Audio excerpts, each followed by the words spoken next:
Hello everyone, it's me, Ian63, and here's my review on the Amazing Digital Circus Episode 5, Untitled.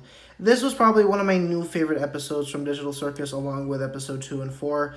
It's basically the interesting, main plot with this episode is that up until this point from the pilot to 4, Kane has been the one directing all of these, crazy and, unique events and stuff for the characters to go on. But this time the characters get to do it by themselves and stuff, since they're kind of tired of Kane shutting down their creativity and they want to express it.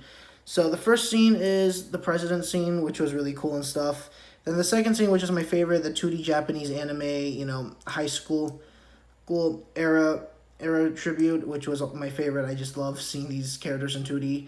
And finally, the third one being more of a friendship and stuff. And then the fourth one, I think Identity Crisis is probably the best one, since it basically talks about, their lives and stuff and what did they used to do and stuff before coming up to, to the present, which is here. And then the next scene, which is obviously, their evil doppelganger clones, except for Jax, because we're all used to Jax being mean and rude, but the so-called evil Jax is nice and, cute and stuff. And yeah. And after that, that's it. And that was, episode... Okay, well, there's this part right here, which I believe is, alluding to episode 6, I believe. Probably a foreshadowing and stuff. And yeah. Now, that was episode 5. I absolutely love it. And yeah, this made me laugh a lot and stuff.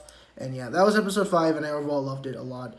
Now, my only critique, I really wish there was kind of at least one or two more scenes, where they did something creative, like maybe... a scene where they turn into stick figures, similar to Alan Becker's animator versus animation, or maybe they get turned into toys, or maybe they get turned into real, actual people, like in the real live-action world and stuff. But other than that, though, it was still a great episode. I just at least maybe one or two more scene was added and stuff. Maybe it could have just been,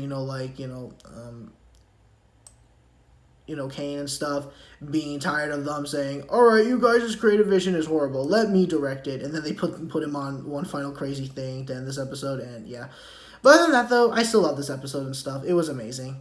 So yeah, this is E3 saying, goodbye, and this was a great episode, honestly. Probably one of my new favorite episodes, along with episode 2 and 4. So yeah, this is E3 saying farewell.